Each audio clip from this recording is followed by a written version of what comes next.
नमस्कार। 8 PM में एक बार फिर आपका स्वागत है और मैं हूं दर्शपल गुप्ता। तो आइए अब नजर डालते हैं आज के समाचारों पर। लोकसभा चुनाव से ठीक पहले पहाड़ियों को एसटी का दर्जा देकर भाजपा ने बड़ा दांव चला है। इसके जरिए जम्मू कश्मीर की एक और लोकसभा सीट झटकने पर नजर है। अब तक भाजपा के पास 2 सीटें हैं, जबकि नेशनल कॉन्फ्रेंस के पास 3। कश्मीर की 3 सीटों पर क्षेत्रीय दलों का ही पिछले कुछ चुनावों से कब्जा होता आया है। इस आरक्षण से लोकसभा चुनाव में उथल पुथल की संभावना जताई जा रही है। इससे क्षेत्रीय दलों, नेशनल कॉन्फ्रेंस और पीडीपी और अन्य कश्मीर आधारित पार्टियों के साथ कांग्रेस के लिए भी परेशानी खड़ी हो सकती है। जम्मू कश्मीर में विधानसभा चुनाव कब करवाए जाएं, यह सवाल गत दिवस को लोकसभा में गूंजा। विपक्षी सदस्यों ने सरकार जम्मू कश्मीर में विधानसभा चुनाव करवाने के लिए समय सीमा की मांग की। विपक्षी नेताओं ने जल्द से जल्द चुनाव करवाने का आग्रह किया। जम्मू और कश्मीर स्थानीय निकाय कानून विधेयक 2024 पर बहस में भाग लेते हुए नेशनल कॉन्फ्रेंस के सांसद हसनैन मसूदी ने कहा कि केंद्र शासित प्रदेश में जल्द चुनाव करवाए जाएं। उन्होंने कहा कि सुप्रीम कोर्ट के मामले में हस्तक्षेप करने से पहले केंद्र सरकार को चुनाव पर निर्णय लेना चाहिए था। शीर्ष अदालत ने दिसंबर में अनुच्छेद 370 मामले में फैसले के दौरान चुनाव आयोग से इस साल सितंबर तक जम्मू कश्मीर में विधानसभा चुनाव करवाने को कहा है। मसूदी ने कहा कि प्रधानमंत्री नरेंद्र मोदी ने कहा था कि उनकी सरकार बड़े फैसले लेगी। मसूदी ने कहा कि अन्य बड़े फैसले लेने से पहले केंद्र शासित प्रदेश में चुनाव करवाए जाने चाहिए। रामलला के दर्शन को आतुर राम भक्तों को लेकर पहली आस्था special train Jammu railway station से अयोध्या धाम के लिए रवाना हुई। जम्मू रेलवे स्टेशन के प्लेटफॉर्म नंबर 1 से जय श्री राम के घोष के साथ भाजपा महासचिव अशोक कोल, उपाध्यक्ष युद्धवीर सेठी, पूर्व मेयर राजेंद्र शर्मा और अन्य भाजपा नेताओं की उपस्थिति में श्रद्धालुओं को अयोध्या के लिए रवाना किया गया। इस दौरान भक्तों पर फूलों की वर्षा की गई। गत दिवस को अयोध्या रवाना हुए राम भक्तों में गजब का उत्साह देखने को मिला। इस दौरान जय श्री राम के जय घोष से स्टेशन परिसर राममय हो उठा। 1300 के करीब राम भक्तों को पहली आस्था स्पेशल ट्रेन से अयोध्या जाने का मौका मिला। इसमें बच्चे, बुजुर्ग और नौजवान शामिल थे। सभी के चेहरे पर अयोध्या जाने की खुशी साफ झलक रही थी। लद्दाख के लिए संवैधानिक सुरक्षा उपायों के प्रमुख सोनम वांगचुक ने 19 फरवरी से आमरण अनशन शुरू करने का ऐलान किया है। वांगचुक ने कहा है कि 6ठी अनुसूची के तहत सुरक्षा उपायों और लद्दाख को पूर्ण राज्य का दर्जा न मिलने से लोगों में निराशा बढ़ रही है। आमरण अनशन थुप स्थान छेवांग पूर्व भाजपा लोकसभा सीट से शुरू होगा। अगर वह नहीं रहे तो आंदोलन का नेतृत्व कौन करेगा, इसके लिए रोस्टर तैयार किया जा रहा है। वह पहले 3 फरवरी से 3 सप्ताह के उपवास पर जाने की योजना बना रहे थे, लेकिन ले अपेक्स बॉडी के अध्यक्ष छेवांग ने उन्हें 19 फरवरी तक इंतजार करने के लिए कहा है। नई दिल्ली में केंद्रीय गृह राज्य मंत्री नित्यानंद राय से मुलाकात करने के बाद भी अगर अपेक्स बॉडी मांग पूरी नहीं करवा पाई तो आंदोलन शुरू कर दिया जाएगा। शहर के रेजिडेंसी रोड इलाके में पुलिस ने पश्चिम बंगाल के रहने वाले युवक को 2 17 वर्षीय नाबालिग बांग्लादेशी लड़कियों के साथ पकड़ा है। आरोपित का दावा है कि वह इन लड़कियों की शादी करवाने के लिए उन्हें कश्मीर घाटी में ले जा रहा था। सिटी पुलिस थाने में आरोपित नीतीश विश्वास पुत्र नीलकमल विश्वास निवासी गांव दादिया पश्चिम बंगाल के विरुद्ध अपहरण, मानव तस्करी से जुड़ा मामला दर्ज किया गया है। जिला कठुआ में आईटी क्षेत्र में पहला निवेश एक मल्टीनेशनल कंपनी ने बिलावर क्षेत्र के दुरंग गांव में किया। पहले चरण में इसमें 20 करोड़ रुपया लगाया गया है। साथ ही 100 अधिकारियों के साथ बीपीओ का ऑपरेशन शुरू किया गया है। गत दिवस उपराज्यपाल मनोज सिन्हा ने कंपनी के परिसर का उद्घाटन किया। उपराज्यपाल ने कहा कि कंपनी की इकाई खुलने से 1500 स्थानीय युवाओं को रोजगार मिलेगा। इसके साथ ही कंपनी युवाओं के कौशल विकास में बड़ी भूमिका निभाएगी। यह कंपनी अन्य आईटी कंपनियों को जम्मू कश्मीर में निवेश करने के लिए प्रेरित करेगी। उन्होंने कंपनी प्रबंधन को बिलावर और आसपास के क्षेत्रों के युवाओं को कौशल विकास के तहत आईटी की तकनीक का ज्ञान देने का सुझाव दिया और कहा कि यह उद्यम ग्रामीण परिवर्तन को नई गति प्रदान करेगा। रूरल रिवाइवल को एक नई गति मिलेगी।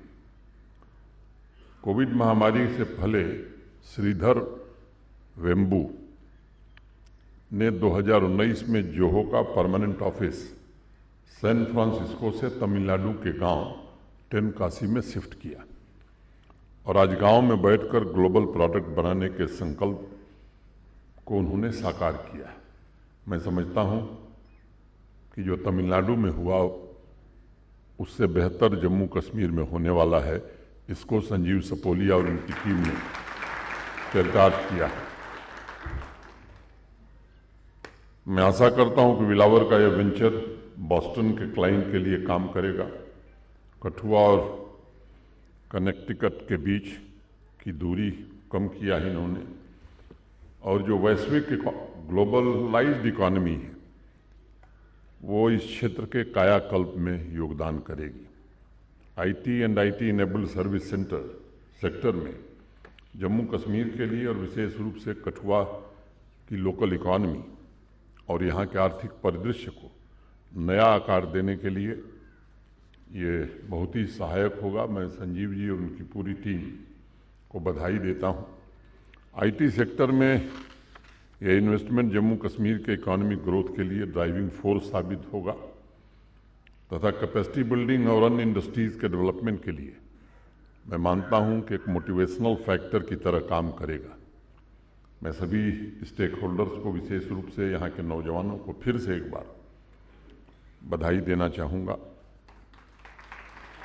जम्मू कश्मीर में अप्रैल 2021 के पश्चात पहाड़ी भाषी लोगों को एसटी का दर्जा मिलने से अब वर्षों पुरानी मांग पूरी हुई है। फैसला आने के बाद इससे जुड़े लोगों में खुशी है। वहीं बुधवार को पुंछ और राजौरी में कानून व्यवस्था न बिगड़े, इसके चलते इंटरनेट सेवा बंद कर दी गई है। दोनों जिलों में अलग अलग जगहों पर पुलिस की तैनाती भी की गई है। जम्मू शहर में भी प्रमुख चौक चौराहों पर पुलिस की सुरक्षा बढ़ाई गई है। सुंदरबनी में जनसभा को संबोधित करने को जाते हुए रोकने पर नाराज एनसी के पूर्व सीएम उमर अब्दुल्ला ने प्रेस वार्ता कर मौजूदा सरकार के क्रियाकलापों पर अपनी भड़ास निकाली। पत्रकारों को संबोधित करते हुए उन्होंने कहा कि उनके घर पर ताले लगाकर उन्हें परेशान करने की कोशिश की जा रही है। वहीं उन्होंने कहा कि पहले ये कार्य कश्मीर पुलिस द्वारा किए जाते थे और अब वर्तमान सरकार के समय में देखने को मिल रहे हैं। बाइट। अभी तक तो ये सिलसिला और ये बीमारी जो है ये सिर्फ कश्मीर में हमारे पुलिस वालों को थी। बदकिस्मती से ये बीमारी अब जम्मू पहुंच चुकी है। आज भी मेरा सुंदरबनी में तंजीमी प्रोग्राम था और बड़ी मेहनत की थी मेरे साथियों ने उस प्रोग्राम को तैयार करने में। और हम ये भी जानते हैं कि लगातार पिछले दिनों से बीजेपी की कोशिश रही है उस प्रोग्राम को नाकामयाब करने की। आज सुबह हालात का बहाना बना के मेरे घर के गेटों पे ताले लगे और बाज़ाब्ता उन तालों की तस्वीरें हैं मेरे पास, क्योंकि मुझे मालूम है पुलिस वालों को आदत है, फिर वो झूठ बोलते हैं, कहते ना ऐसा कुछ नहीं हुआ। सुबह से मेरे घर के गेटों पे ताले लगे और मुझे सुंदरबनी जाने की इजाज़त नहीं दी।